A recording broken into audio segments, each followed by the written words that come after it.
Hey everyone, welcome back to The Coop with Meyer Hatchery, where we talk all things poultry in hopes of educating chicken keepers and inspiring future flock owners. I'm Jeff. Today we'll be discussing our December book of the month, Start Your Farm, the authoritative guide to becoming a sustainable 21st century farmer by Forrest Pritchard and Ellen Polishuk. And we are very fortunate to have Forrest here with us today. And we thank you so much for the time and for joining us today. We selected this book because it is a perfect winter read, whether you have already started your farm or you have one planned in the future. Start Your Farm is a well written book to help you launch your farm business, get organized, and think about some important topics before you begin your farming adventure. To give you an idea of what the book covers, the contents include the following chapters. Why be a farmer? Do you have what it takes? Harvesting sunlight. Your $0 student loan education. To buy or not to buy. Getting your hands on land. Exploring the wonderful world of soil. To market, parts 1 and 2. Tai Chi economics. Make a real profit. Secure your future. The 3 golden rules of farming. Love, work, and harmony. The beautiful paradox of failure. Cashing your lifestyle paycheck. And the conclusion, go. In the book, you discuss the decline in the number of small and family farms, as well as give information to help folks discern if farming is the right choice for each.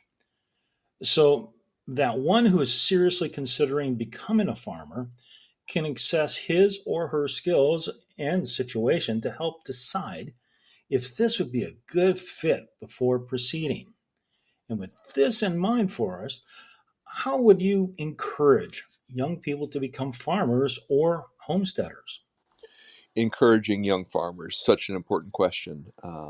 This is kind of an enduring bind we've had culturally for several decades. As someone who got into farming, closer to 30 years ago now, this was a question that was very much on the front of my mind back in the 1990s. How do you make that leap of the physicality of it, the economics of it, the emotions, and combine that in a way that's going to give you any sort of chance to be successful is a question that still hasn't been resolved. So, yeah, to answer it from a personal standpoint, after our farm got established, Smith Meadows, um, we set the intention of uh, building lodging for apprentices that we would recruit. And this was, talking like 2004, 2005, pretty earlier on, about kind of seeking out younger people who had this energy, had this passion. So that's something that we did for many years, and we frankly intend to revisit. But in the meantime, it seems like there's a great opportunity to, if you're young, to take that translation of passion and ambition and actually go to work on farms that offer either internships or apprenticeships. Um, and specifically, make sure that you're getting paid to do so. Don't I wouldn't sign up for these quote unquote opportunities where people don't get paid. I think that moment in time has hopefully passed us by. Um, but beyond that, when I was trying to build my own skills as a young farmer, YouTube did not exist. I mean, the the intersection of being able to pursue your interest in some specific capacity, whether it's mushrooms or permaculture or CSAs. There's just endless hours of content that are available. That's not only edifying, but it's really specific. So you can really dial into what you want to pursue in a way now that I don't want to say people are spoiled now or whatever, but the accessibility for you know uh, being able to tap into other people's experiences is just really profound. And as a young from a younger standpoint, it would be easy to take these things for granted, but like I caution you, do not do so, because these are like great educational gifts that we have. So, you know, so I would challenge any young farmer to pursue their interests through educating themselves through videos, through books, and then once you kind of get that targeted precision of where you might, feel that your focus might be, then pursue an apprenticeship, pursue an internship. It's like Bob Dylan said: if you want to learn anything, you gotta get up close to the teacher, right? So go find your teacher, and then you take it from there. What reasons would you give someone to encourage that farming is an important and needed job? So, if we need to ask why is farming, a needed and necessary job, then if that's a question that we're asking, if we're not already driven by our passion and our desire to serve our communities, serve our ecosystems, serve our ability to intersect with restorative and regenerative agriculture, then we're probably pursuing a misguided uh, thought of making money, right? For money's sake. And I don't say this lightly. I don't say this in any disparaging way, because we live in reality, and as farmers, we need to have an economic mindset of being able to make money. At Smith Meadows, my farm, we talk about the three E's. We talk about the environment. We talk about the ecosystem, and we talk about the economy, right? And the environment is a multifaceted component of our human energy and what we're able to bring into where we intersect with the land, with animals, with plants, however we want to try to manifest that. And the ecosystem ultimately is how we kind of that specificity that intersects with our human energy. But the most tangible thing that we all have to be concerned about is the economy, right? The economics, and that's something that's inescapable. No matter how passionate we want to be about farming, no matter how many dreams and how much energy that we have, we're all kind of living in this structure of having to pay bills and taxes and insurance and all these things. So, um, but there are very few things that occur to me that are quite so meaningful um, as producing food, because it checks so many boxes of service, um, community involvement, um, ability to use our energy to do something that is just profoundly important for our existence, right? Like, how many things can we think about that really promote a sense of community, a sense of purpose, and a foundational aspect of what we all really need to do, which is, in short, to eat, right? So if we can harness that intention and say we're not just going to grow food, but we're going to be regenerative and sustainable and organic, possibly, producers of food, then we've checked a lot of extra boxes. And when we have a focus on bringing that service into our community in the form of maybe farmers markets or farm stand, or providing that food to our local restaurants or our school systems, or in the form of CSA, then we have done the service of nourishing our communities. And when we start to look around and think, how many aspects of society, how many jobs that just, uh, check all these boxes of service and community and rebuilding our soils and participating in our microclimate ecologies, they start to diminish. You get down to one hand pretty quickly, right? You get down to four fingers and one thumb. So these are all, I think, great reasons to find motivation and meaning in wanting to become a farmer.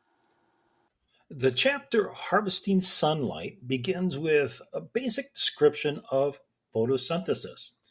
Why is it important, and how is it our job to harvest the sun's energy no matter what else we harvest?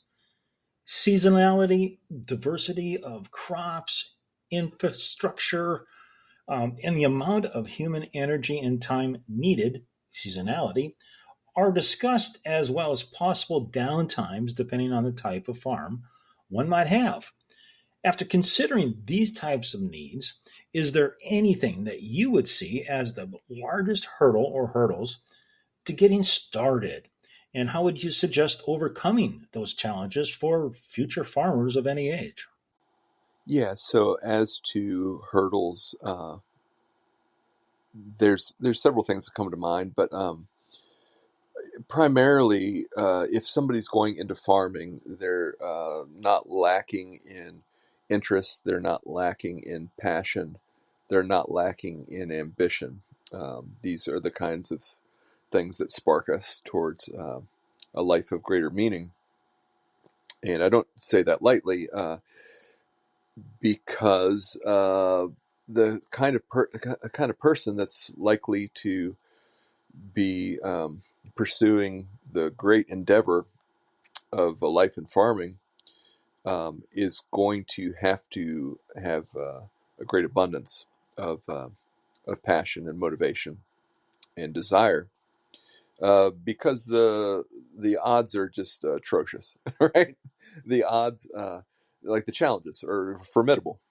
Okay, beyond um, considerations of weather and depleted soils, and considerations of learning, the lifetime of learning how to become an orchardist, or become mycologist, or become a shepherd, and all these things might sound just like academic and on face value, but anybody that's lived the life of you know a citrus farmer in Temecula, California, knows that you know their ecosystem is proprietary to a 5 mile radius, right? And it's not going to translate to Minnesota. It's not going to extrapolate down to the suburbs of Atlanta, Georgia, right? So if we take all that into consideration, and knowing that these challenges are just you know uh, as formidable as they are and daunting, right? Then what's our typical barrier to entry is finances. It seems obvious, but there has to be there has to be infrastructure. right? There has to be on my farm. There has to be fence posts. There has to be fence posts. There has to be wire attached to those fence posts. There has to be walk-in freezers that will warehouse our products. There has to be reliable trucks that get these products distributed. So that can all seem, so prohibitive that you don't even know where to start. So that needs to begin again. I'll go back to like the first question in an internship or an apprenticeship, where you learn how someone else has done that, right? And you learn how to bootstrap your way to it. As my co-writer Ellen Paulshuck always likes to say, you fake it until you make it. And that is to say that you do what is best available to you. You take whatever resources are available to you. As a wise person once told me, you buy the best you can afford. And if what that is in my situation as a livestock farmer, if that's step-in posts and $100 worth of like poly braid wire, then that's where you start. You don't start with a $25,000 fencing job and a $150,000 packing shed.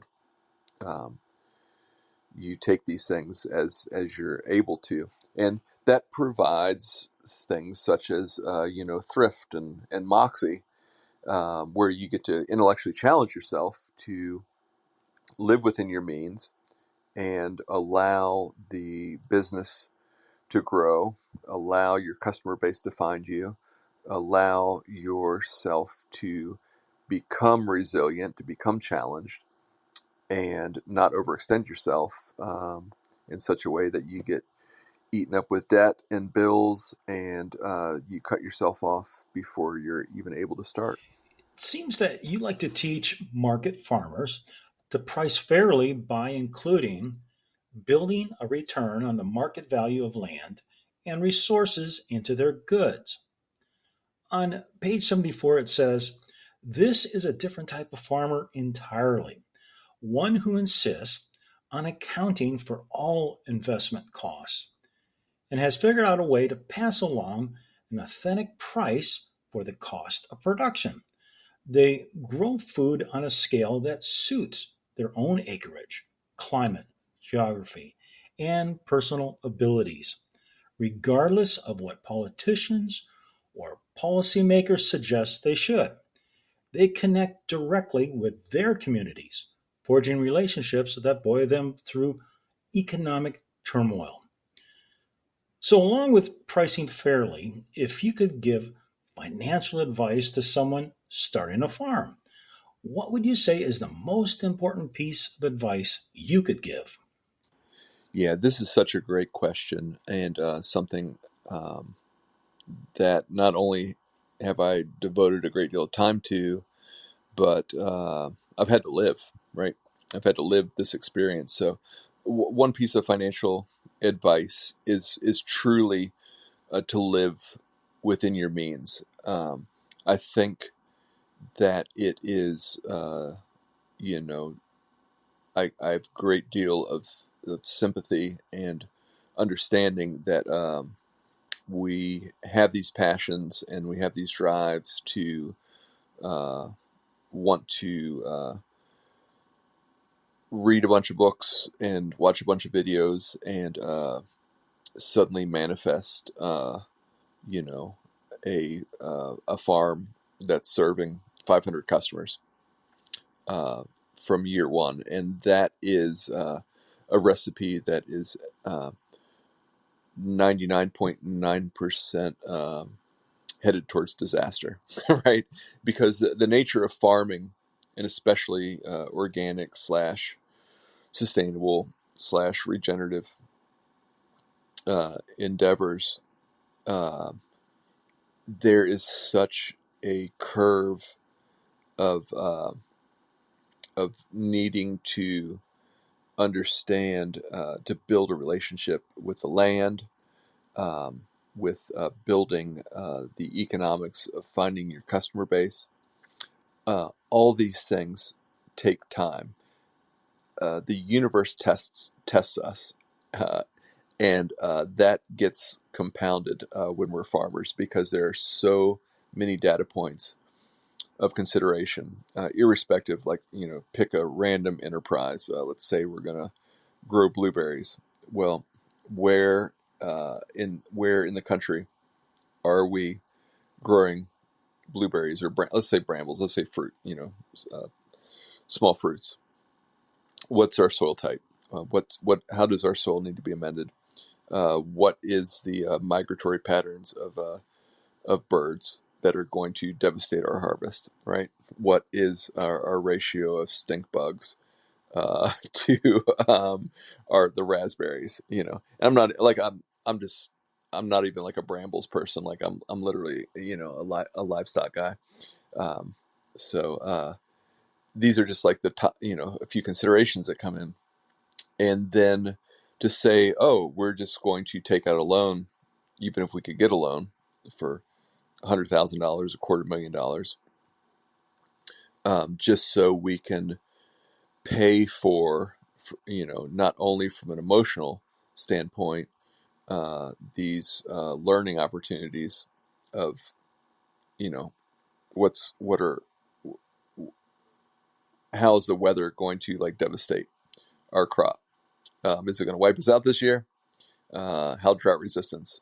How does drought resistance play into our soil carbon and our ability to sequester water and have that available to our plants?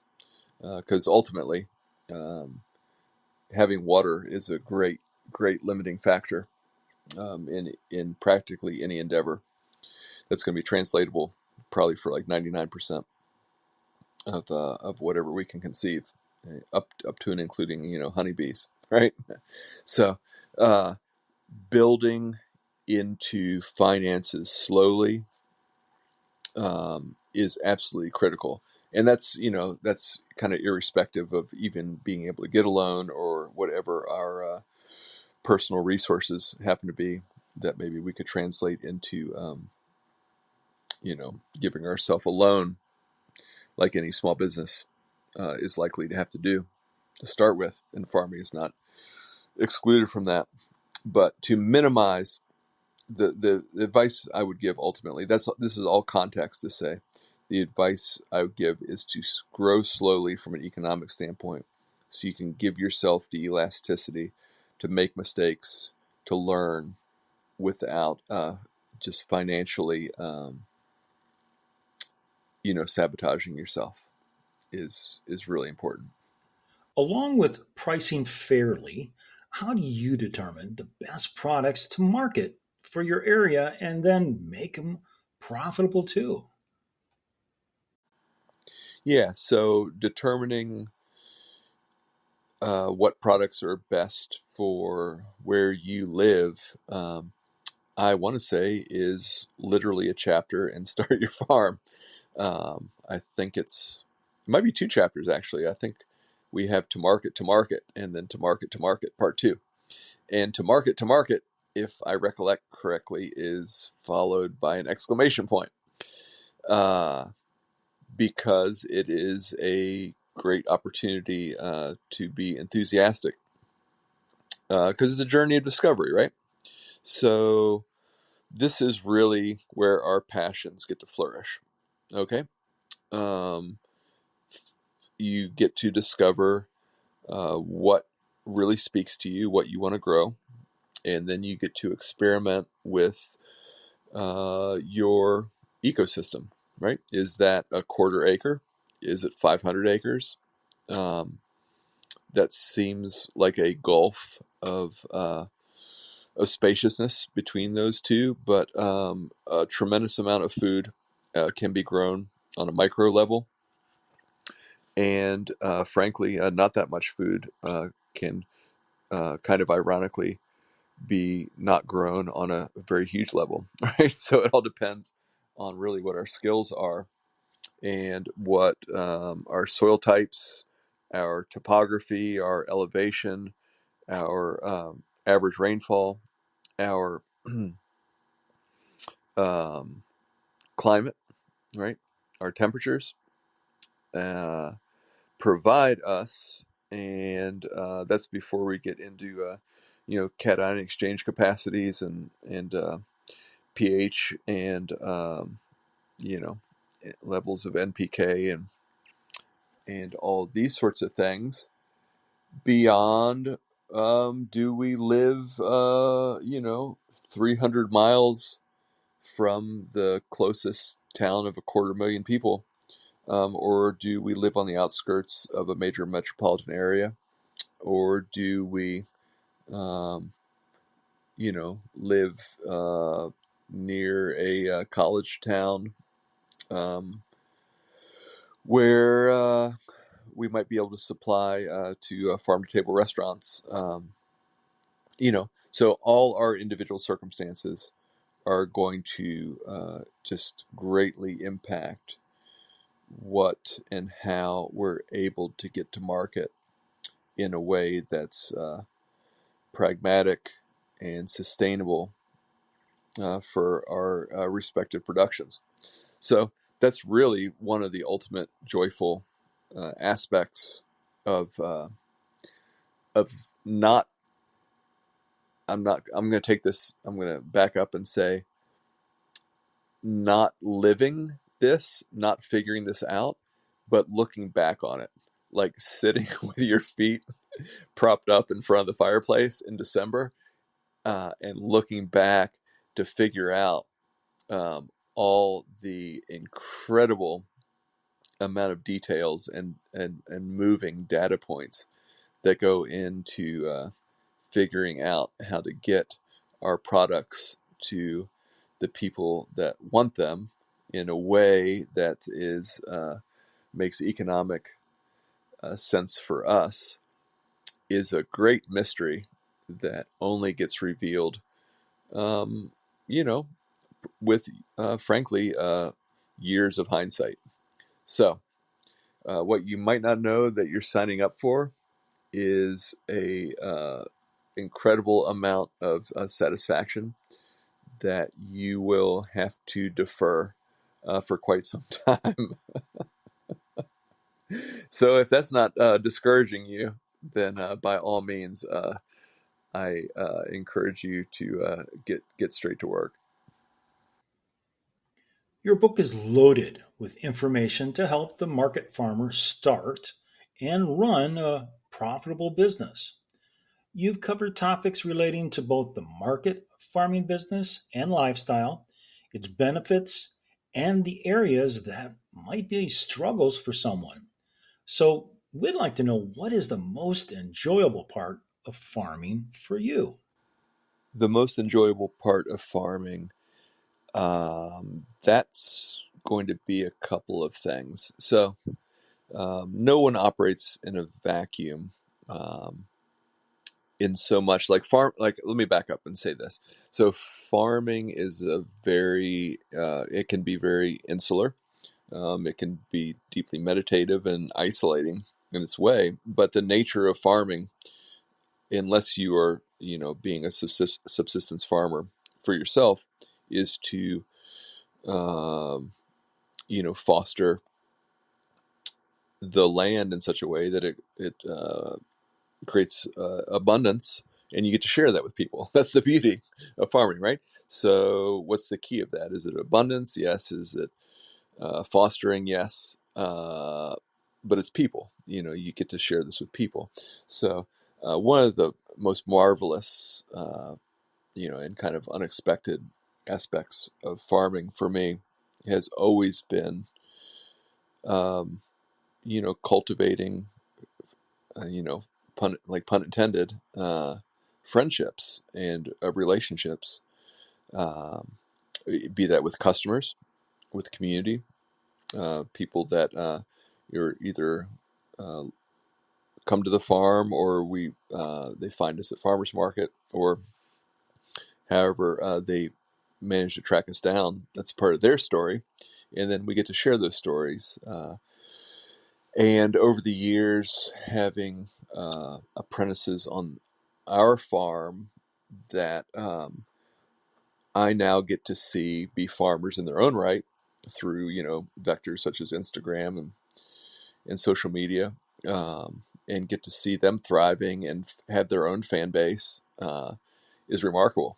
Some of them get like, more likes than I do. For, I'll share, uh, poetry out or, some post, and I get to see like a former apprentice just like killing it for, having a picture of their baby like sitting on a pumpkin or something, and it's deeply satisfying, right? Uh, to see that they are doing their own thing and finding their spirit in their community and seeing that response. And it's just endless. It's endlessly joyful.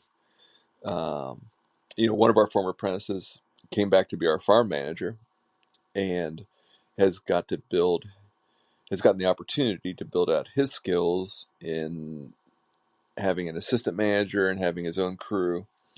Um, and I just couldn't have ever predicted it starting out, back in the 90s. Um, Seeing this great growth of relationships, as we try to become farmers, and in my type of production, it's growing of flocks of sheep and herds of cattle, and seeing the growth of community and people that come to our farm in all sorts of unexpected ways has been one of the most joyful aspects of farming for me. On the other side, what was the one part of farming that you felt had the largest learning curve? And if so, what was it? The first thing that comes to mind with what was the biggest learning curve is ultimately your own temperament, right? Um, at the end of the day, we go to bed with ourselves and we wake up with ourselves. We look at ourselves in the mirror. And I feel like when I was starting out, ambition was not a problem. Uh, Desire to succeed was not a problem. Having an endless curiosity about, breeds of chickens and raising hogs on pasture and um, investigating farmers markets, and all the drama that goes on behind the scenes and all that. None of these things were prohibitive of me wanting to proceed, but life has a funny way of kind of getting in the way of of these perfect dreams, right? So there's things like how many hours can you work in a day? Um, what is your personal capacity to to get up in the morning and um, set fence posts, to plant, to sit on a tractor, while your body slowly has to adjust to all the micro uh, aches and pains that you never knew existed, right? And then how do you translate that into having a relationship, either with a partner or a loved one, a husband or wife, a family, um, and then how do you find time to market your products? How do you find time to be an accountant who not only is able to balance a checkbook, but is able to establish a budget, annual budget, um, to balance finances, to make sure that income exceeds outflow, right? Really basic things, and they sound academic to say, but all of these things are a complex Venn diagram of physical energy, right? Because even at its most basic, kind of core, farming is not a running of a software, a computer software, right? You're not going to press a button on an app and your farming is going to be done that day. No, you're going to have to physically intersect and engage in however that's going to be, whether it's going to be planting or getting on a tractor or walking, and that's just the start, right? So when all those things get amplified and we get physically tired and we get strained and stretched, then we still have to be people at the end of the day, and we still have to be thinking. Um, we have to be thinking people, right? So we have to be business people at the end of the day, and we have to be visionary at the end of the day. We have to be planners at the end of the day. So the biggest curve ultimately is within yourself, is testing your temperament and giving yourself the space and kindness to fail, because we all do, we all will, and we all do, um, and not let that failure become a symptom of burnout, right? So this is a cautionary tale, everyone. Thank you, Forrest. For our listeners or customers who are just beginning their own farm or homestead story, what do you think is the best introductory livestock for these people and why? Well, I mean, this seems frankly so reminiscent of where I started out as I'm sure your listeners know, that I was the 1986 poultry champion of the Jefferson County, West Virginia Agricultural Fair, because I entered 7 different, poultry exhibits, laying hens and best rooster and ducks, and what else did I have? Probably some guinea hens, and I probably entered the dozen best eggs. Um, so I mean, chickens are this very unexpected um, relationship that we all have between wanting to like take care of something that, make no mistake, is just the most vulnerable creature you could ever imagine. Raising chickens is just rife with heartbreak and tragedy, because if something doesn't eat these uh, birds in the form of predators or varmints or raptors, owls, like I could just rattle off 28 different types of predators that will eat chickens.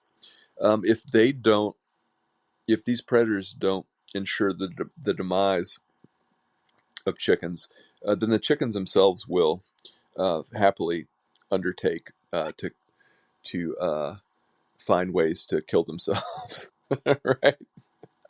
And anybody that's raised chickens, hopefully, is laughing along at this. So it's a really interesting space to um, want to raise something that is so potentially resilient. I mean, these birds are fantastic out on pasture, and they're marvelous. They're marvelously photogenic. Um, whether uh, scratching for bugs and you know taking dust baths or being held by very charismatic young children um, that are all sorts of photo opportunities. But in the meantime, require our attention to not find themselves eaten by any kind of fox or possum or skunk or weasel or, like I said, I could just go down the list. But starting out, I mean, the thing is losing, not to be, callous about this, but, losing a 10 to $30 chicken, depending on, how invested your costs are, is a lot less economically devastating than losing a, at this point, $2,000 or $3,000 heifer, um, because at the end of the day, pragmatism has to rule. Our dreams are circumscribed by realities such as having to pay bills. So, yeah, if I could, from my experience, get anybody started from a place where you're going to have a lot of fun and a lot of challenges and um, be able to get some eggs potentially or have a, nice dinner of fried chicken on the other end, uh, then chickens are a very economical way to find that beginning place. It has been about 5 years since the book was published. Do you see any positive or negative changes or trends since that time regarding regenerative farming and local food purchasing?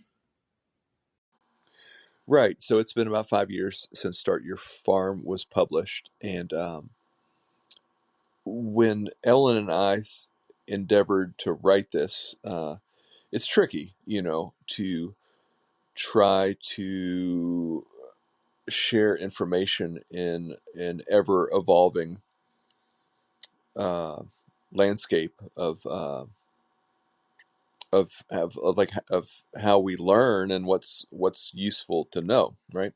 So we spent a lot of time trying to figure out what could we share that could be as evergreen as possible, without uh, becoming dated in a world that is by necessity always evolving, but especially in a landscape of social media and ways to share our personal stories, um, evolving sometimes faster than is easy to keep track of with TikToks and Instagrams and chat GPTs and all sorts of things that I am probably already sounding dated about, even as I talk about it in real time.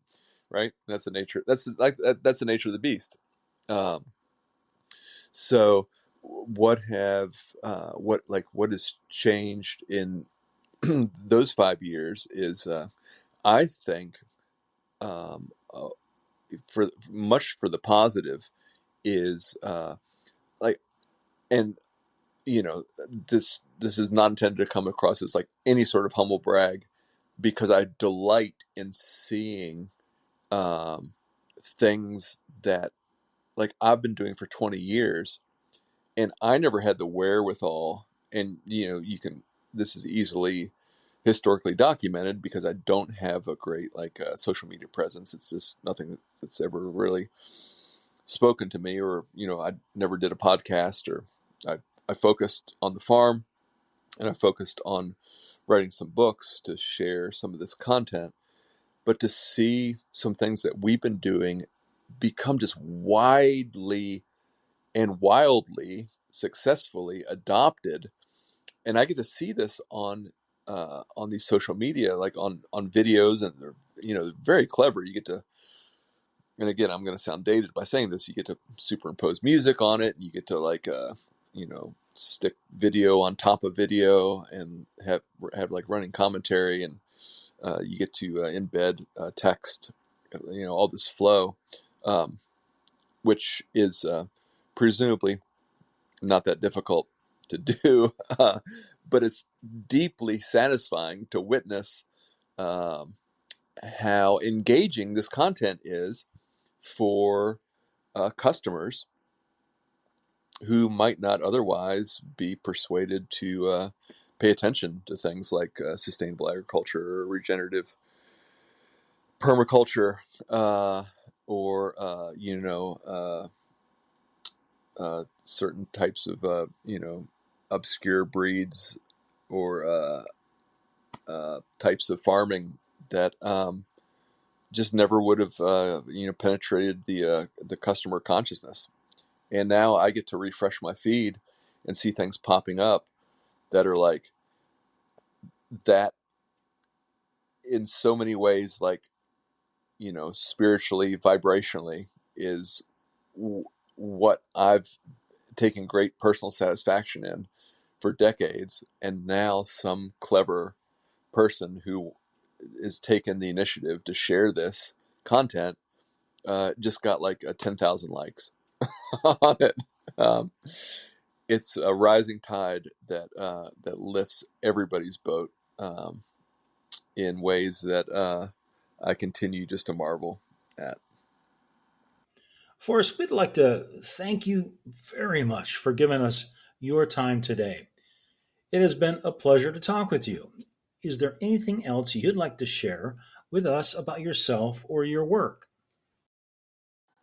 Yeah, so thanks, Jeff. I had a lot of fun with the interview, and thanks to Meyer Hatchery for putting out content, which hopefully is not only entertaining and engaging, but will inspire a next generation of farmers, which everybody needs and everybody benefits from. So if anybody has any interest in my work, I've got 3 books: Gaining Ground, Growing Tomorrow, and the several times referenced Start Your Farm, which kind of has a self-explanatory title. Um, any of these are, of course, available to be ordered through your local bookstore, and with any luck, might already be at your public library. We've had a lot of support over the years about having these books available in the libraries, which is pretty amazing. Worst case scenario, you can go to your .com retailer of your choice. And if anybody has any curiosity, I also moonlight as a poet at forrestpritchard.com. And on the socials, I am Smith Meadows on Instagram. And I've got a farm to table restaurant, which we didn't even talk about, which is a podcast unto itself of pitfalls and cautionary tales. But that is Homespun Berryville on Instagram. All right, so everybody go out and start your farm, and you have my full energetic endorsement. The world needs you. Take care. And with that, I thank you for listening to The Coop. Be sure to subscribe, and if you'd be so kind, drop me a review. Do you know that you can save $5 off your next Meyer Hatchery purchase? Enter the coupon code THECOOP at checkout. Remember, this month, December 2023, take advantage of our Book of the Month and the opportunity to save 20% off the purchase of Start Your Farm, the authoritative guide to becoming a 21st century farmer, by Forrest, Pritchard, and Ellen Polsevik. Use the coupon code BOTM23 at checkout. You'll also receive a free Meyer Hatchery 2024 calendar with this purchase this month. I'd love to hear your thoughts and want to know if you have any ideas or topics you'd like me to talk about here on the Coop. Be sure to send me an email at podcast@meyerhatchery.com. I'm looking forward to hearing from you because life is good because we have chickens.